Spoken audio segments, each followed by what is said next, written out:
tadi lagi deal sama Polda, sama mana? Kementerian Perhubungan. Ribet lagi kenapa? Karena otoritas di Indonesia tumpang tindih. Ini otoritasnya siapa nanti masang CCTV, Depok atau Polda? Udah saya nggak ikut ikutan deh. Kalau mau pakai. Nah gitu. Jadi agak ya saya nggak ikut ikutan saya karena saya adalah riset ya. Tapi saya dapat proyek dari DIPTI, dari Menristek dan Polda juga ngasih kadang-kadang untuk datanya dan sebagainya. Ya saya kalau ada yang mau nawar tapi nggak pakai yang ribet-ribet, dia beli, oke lah. Tapi kalau nggak ribet-ribet, ya nanti oh ya nih tanda kutip nih ya, waktu itu saya udah mau deal sama Korlantas. Ternyata Korlantasnya kena kasus, untung saya nggak ingat ya pernah. Lalu kayak gitu, ada. Pokoknya kalau mau deal saya yang bersih-bersih aja, takut nanti ini. Jadi udah mau deal tuh sama Korlantas. Nggak tahu kan Korlantasnya siapa, Pak siapa gitu waktu itu. Udah mau deal. Jadi ya hati-hati juga ya. Kadang-kadang nanti kita nggak tahu apa-apa, kena juga. Enak sih dekat-dekat. Saya sering juga sama Dephan untuk bikin peluncur roket dan sebagainya. Tapi saya nggak mau ikut-ikutan yang aneh-anehnya ya saya bilang gitu ya. Pernah waktu itu di Bangka Belitung kita dipulaukan untuk kita membuat. Tapi saya lihat sumber dayanya agak ini, saya khawatir nanti kalau nggak jalan saya kena gitu. Saya ditugaskan untuk seeker tuh pencari gitu ya. Tapi untuk pelontarnya gitu orang lain. Pelontarnya itu jadi kalau mau melontarkan itu ada sedikit beda gitu berapa derajat katanya. Ya gimana mau kena seekernya kalau mau derajat? Ya udah katanya kalau dia lurus tinggal diberingin jadi biar ada elevasinya gitu. Ya pokoknya banyak yang kita bisa kontribusikan. Ya. Oke, enter lagi. Ini kebetulan S3 saya ini. S3 saya buat robot. Ya, saya memang hobi saya buat robot. Enggak juga sih ya, saya juga paling nggak senang sih buat robot, tinggal di rumah mahasiswa, capek gitu ya buat robot ya. Tapi kalau buat robot itu ya nggak bisa jadi jurnal, anehnya begitu. Buat alat itu nggak bisa jadi jurnal. Buat alat itu vendor ataupun industri itu lebih hebat dari kita. Jadi saya itu jarang sekali main-main dibuat alat untuk membuat publikasi. Tetapi alat yang di dalamnya ada algoritma, gitu yang bisa. Nah, enter mas. Nah, ini ceritanya gini. Ini ada algoritma pencarian kebocoran gas, ya. Ini kebetulan S3 saya, ya, pencarian kebocoran gas. Jadi ada gas yang bergerak, lalu saya pakai algoritma autonomous robot, ya. Ada algoritmanya detailnya. Ini kebetulan sudah yang masuk ke jurnal lumayan tinggi nih impact factornya. Karena kalau S3 terpaksa harus submit paper ya Mas Agung ya, nanti terpaksa submit paper, bukannya di indeks di Scopus, maunya di indeks di SCI. Ada lagi yang lebih tinggi lagi, di Scopus SCI, Science Citation Index, yang namanya Thomson-Reuters biasanya gitu. Ya, ini kebetulan nah, jadi apa sih algoritmanya ya? Yang saya jualan di algoritmanya. Sekali lagi, kita jangan khawatir dengan alat dan sebagainya, kita jualan di algoritma. Tapi memang untuk menjual di algoritmanya kita harus, nah, diantar lagi yang ini mas. Nah, ini kan ada asap ya. Bapak Ibu ada yang ngajar modeling atau pernah buat simulasi asap atau air? Buat algoritmanya atau buat modelnya? Ini adalah the most difficult in modeling katanya. Ya. Saya nggak bisa. Waktu itu saya belajar datang ke mana? Ke profesor di Jepang. Saya belajar gini karena saya mau buat algoritma yang bisa mencari kebocoran gas. Jadi saya mau buat asapnya dulu. Wah, buat asap aja lama gitu kan.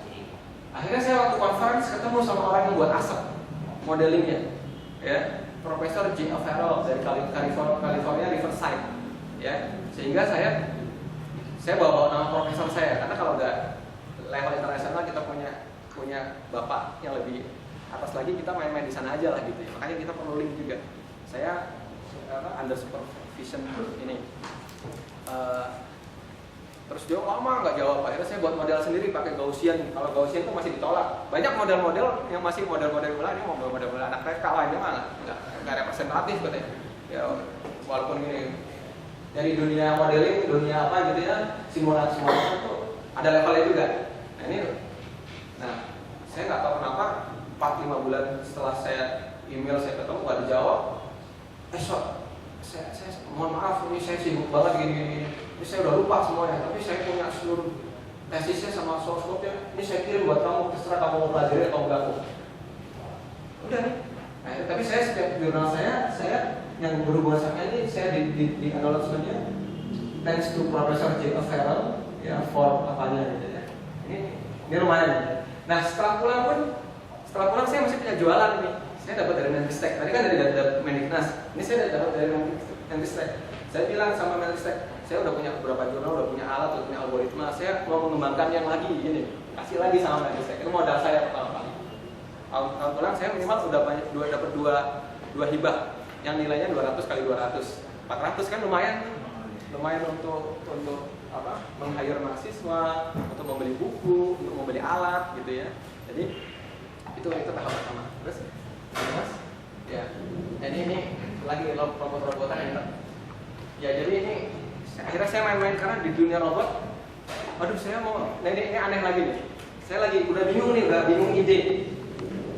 Kalau proposal nggak ada ide yang baru, sama nggak ada algoritma janji di Scopus, nggak mungkin diterima sama Dikti sama Menristek ya. Kalau namanya proposal riset itu adalah hal yang lumayan baru dan ada jaminan akan terpublish di international journal. Saya minjem kekuatan dari algoritma saya yang sebelumnya, Swarm Robot, karena kompetensi saya itu.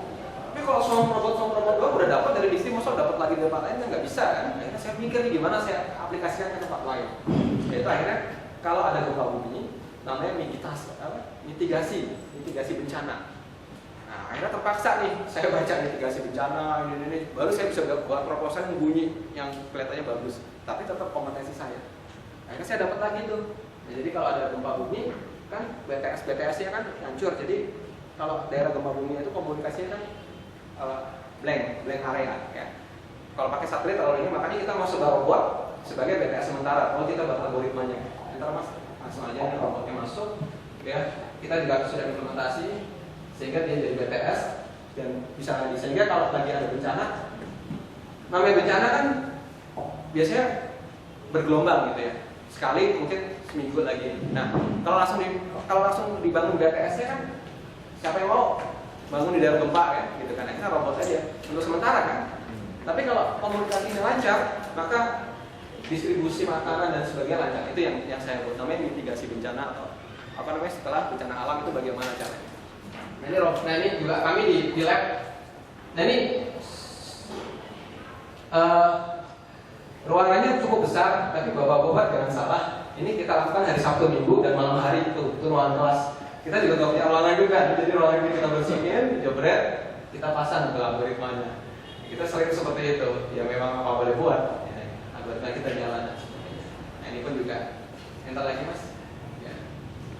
Nah ini juga, entar lagi. Nah ini,